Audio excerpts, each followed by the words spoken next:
Hey guys, welcome back and thank you for joining me for my second video this week. Thank you very much for the comments on the Mimi Awards.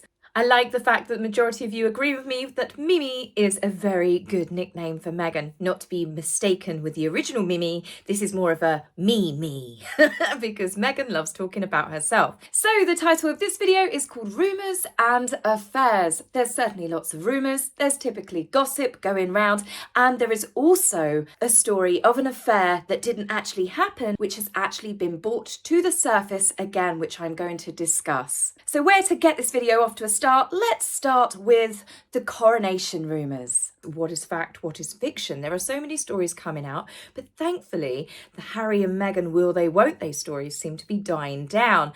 This seemed to have got blown out of the water when Harry came and tried to do his attention-seeking stunts to try and take away attention from his father, the king, and Queen Camilla when they visited France and then Germany. Obviously, as we know, France got cancelled. Germany, however, has been labelled as triumphant. So whatever little stunts that Harry thought that he could pull to work has actually backfired on him. Not only that, it has raised the question, where did Harry stay?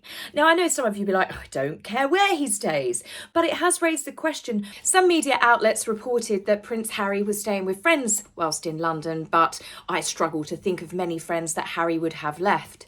Since he started dating Meghan, she started progressively getting rid of all of his friends. He was told who he could hang out with. He wasn't allowed to go on hunting parties. She didn't like where she was seated at dinner parties. And slowly but surely, Harry's friendship circle, as I'm sure Meghan intended, started dwindling at an alarming rate.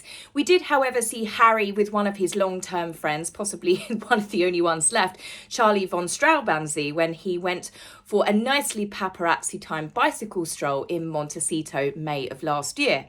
Others have said that he potentially stayed with Princess Eugenie and her husband Jack, but again, I'm finding that a little bit doubtful. Whilst Princess Eugenie has previously been close to Harry, I think that she might have distanced herself because there were nothing but glares and side eyes going on at the Queen's funeral. Topple that off with the Netflix drama where they completely slagged off the royal family, the monarchy, all that it stands for, the Queen's legacy, and Meghan did that very condescending impression of how she met the Queen. One thing I will say about Princess Eugenie is she loved her grandmother very much, so I can't imagine that Harry is in high favours with her either. So clearly Harry obviously stayed somewhere. Have they been evicted out of Frogmore Cottage? Because the news stories did come out, and I don't know if it was just trying to counteract it, saying that Charles has allowed them to keep Frogmore Cottage until the coronation. This could have just been a ploy by Meghan and Harry's camp, so it keeps it open of they're not sure if they're coming yet. So if they've still got the use of Frogmore, it would be even more up in the air.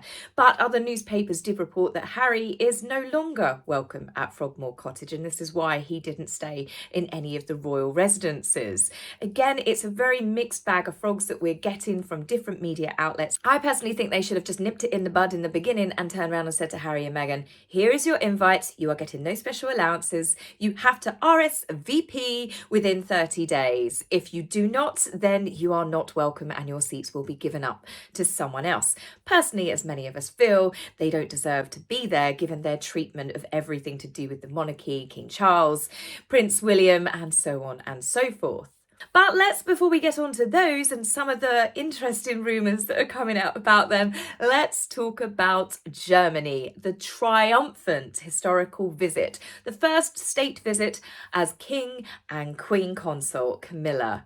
The King and Queen have been so well received in Germany that wherever they went, they had crowds of screaming people cheering, God save the King, God save the Queen. I thought it was wonderful. One of the things that I did notice is in Germany, where the king is not their king, they didn't have the annoying people with megaphones and placards saying, not my king, not my king. And I totally support people that are not interested in the monarchy, that don't want to have a monarchy. That's absolutely fine. This would be a boring world and a dictatorship if we all had to agree with each other. However, what does annoy me is when people go to big events that other people that are monarchists, that are royalists, that are excited, they've brought their family, they've paid money to travel, to go to these events, and they're stuck stuck next to an irritating idiot waving a homemade banner and a megaphone in hand. It kind of ruins it for other people, and I think it is a little bit selfish. As I said, of course, everyone has the right to say what they do and do not like, but why would you go to an event, take time out of your day, rather than doing something fun that you do enjoy, you try and ruin an event for others? But none of that was in Germany. They had an absolutely roaring crowd as Charles and Camilla waved from the balcony. The king met with members of a German metal band called Lord of the Lost, which made for quite some striking photographs. Lord of the Lost are the hopeful contestants of this year's 2023 Eurovision Song Contest. We saw Camilla pull out the seriously big guns when it comes to royal jewellery. Chris Jackson, my favourite royal photographer, naturally took an exceptionally beautiful photograph of Her Majesty wearing the Greville tiara. This is pretty huge, isn't it? To me, I'm like, what is the definition between a tiara and a crown? Because that is absolutely massive. But she looked absolutely beautiful. It suited her. She was styled to perfection. The dress, not to my taste, but I thought Camilla looked absolutely beautiful. In some more fantastic photographs that were taken over the whirlwind tour was the King and Queen touring the Wittenbergplatz food market, where they tried basically everything. Camilla was seen buying honey, they were trying sausages, cheeses. All of the vendors wanted to meet the King and Queen and naturally get them to sample their stuff. I mean, if you have the King and Queen come into your market stall and eating stuff, you can say, as favoured by the king. You know, it's not quite the royal stamp, but it's certainly an advertisement that you can have on your stall. And the fact you get to appear in the newspapers with the king and queen before their coronation sampling your sausage. Keep your minds out of the gutter.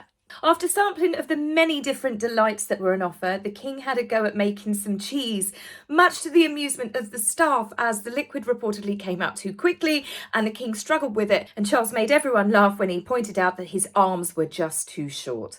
The fact that Charles can actually laugh at himself and poke fun at himself, it's definitely an admirable quality, one that I think you've got to be able to laugh at yourself. It's certainly something that I think makes life a little bit better. If you can't laugh at yourself, then you're a miserable bugger, really. The king also made history when he gave a speech, a mixture of German and English, inside the Bundestag, which is Germany's parliament. He spoke lovingly of his late mother and thanked Germany for their reaction for her passing. The fact that so many well wishes, condolences, messages came from all over Germany, and he said that it gave him and his family great comfort in their time of grief. Charles also made a lot of jokes talking about football rivalry, referenced the Beatles and the fact that our two countries have a love of shared comedy. The speech went down so well that Charles was met with a 2-minute standing ovation, and I think that alone shows the tour was a complete success. The tour, which was meant to obviously cover France and Germany, was all about strengthening our relations, especially with European countries after Brexit. The fact that everywhere that the king and queen went, they had scores of people that had waited hours in the wind, in the rain, that were more than happy to just stand there and cheer and hopefully catch a glimpse of the royal couple. It's so nice to see another country reporting fairly and nicely about our royal family. Now, in more royal coronation news that's come out, Charles has made it known that Camilla will not be known as Queen Consort, she will be known as Queen. This has upset a few people because they are quoting that Queen Elizabeth actually stated, "In my passing, when Charles becomes king, I want Camilla to be known as the Queen Consort." That was the Queen giving her blessing for Charles and Camilla taking the throne after she had passed. Every single queen has a name of their own, whether they're a consort or not. I would have thought that lots of feminists would be very happy about this, because rather Camilla just simply being a title attached to her husband, it would have been King Charles and the Queen Consort. This allows Camilla to keep her identity as a woman, as an individual. She is more than just her husband's title. Camilla has dedicated her life to the crown and shown her love and loyalty. Camilla had a lot of mud and a lot of abuse flung her way because of obviously how she and Charles came to be. Camilla showed so much love and respect to Her Majesty. She graciously took it all on the chin. She never complained. She stuck her head down, much like our Catherine, the Princess of Wales, and she just got on with it. Naturally, as the decades have gone past, people have grown to love Camilla for her own reasons, her own projects, the things that she's passionate about. So in another true story that's come out regarding the coronation, I can imagine this one is going to cause some upset in Montecito. And also the Sussex squad are having a little bit of a meltdown over it. And that is Lord Oliver, who happens to be the son of the Marquis and Marchioness of Cholmondeley, otherwise known as David and Rose Hanbury. Their eldest son, who is also friends with Prince George, will be joining Camilla's grandchildren to be the pages of honour. The 8 pages, there will be 4 for King Charles and 4 for Queen Camilla, will form part of the procession through Westminster Abbey. The King recently appointed Rose's husband, the Marquis, as Lord in Waiting, which puts them at the front and centre of the royal court. And it means that he will be called upon to even represent His Majesty at certain events. So you've got some facts here. King Charles is elevated. He has given him a more prominent role central to the royal court, which means more interactions with Prince William. Do you think that King Charles would risk the 2 men with one of them cheating on the other's wives? In full view of people at ceremonial duties where the world will be watching? Do people really think that Pippa, who is close to her sister, that loves her sister very much, would have named her daughter Rose after the woman that her brother-in-law reportedly cheated with? Do you think that the Middleton family would be that cruel, that would embrace that and celebrate that? No, of course they wouldn't. It's a vicious, catty rumour that was started up by a man called Giles Corran, who one day decided to post on Twitter a bit of a joke, as you do, about the fact that William had been having an affair with Rose Hanbury. This all boils down to a newspaper story that had come out a few months before that reportedly the 2 women had had a little bit of a falling out, a disagreement. Someone went to the newspapers and sold this story. Given the fact that Catherine and William keep their circle close-knit, I think that was the start of stirring up rumours. So anyway, up pops Giles Corran and said the falling out was because William has been having an affair with Rose. After this tweet naturally gained a lot of traction and attention, and Meghan's fan base went absolutely nuts with it, Giles then deleted it. He has since said that no, it was just meant to be tongue-in-cheek, like I'd know anything about an affair. Well, yes, quite rightly so. But one thing that I will tell you guys that some of you may not be aware is Giles Corran, several months before he decided to just randomly post and accuse Prince William of having an affair, had spent 2 days partying with Harry and Meghan at the Amsterdam Soho House opening. 2 days they were together partying and he became friends with the couple. Isn't that funny that he is the one that suddenly comes up and turns around and says, jokingly, on social media about the future king, that he was having an affair?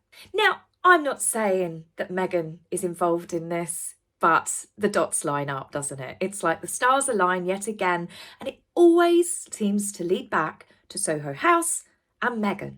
So there you have it. This is why I've never really spoken about it, because I think it's a disgusting and unfair rumour to do. This affects 2 families with young children, which I'm sure would have been affected by it because there would have been gossiping at the schools. The children are getting to an older age where they listen to classmates. It was absolutely vile, and I don't see how anyone could ever say, oh, it's an attempt at humour being tongue-in-cheek. You don't talk about affairs happening for a bit of a laugh, do you? It's not the sort of thing that you think, that'd be funny, I know what I'll do, I'll try and mess up someone's life today. If you do, then I suggest you have a stronger look in the mirror in the mornings. So there you have it. That's why, no, I don't believe the rumours, and I never will.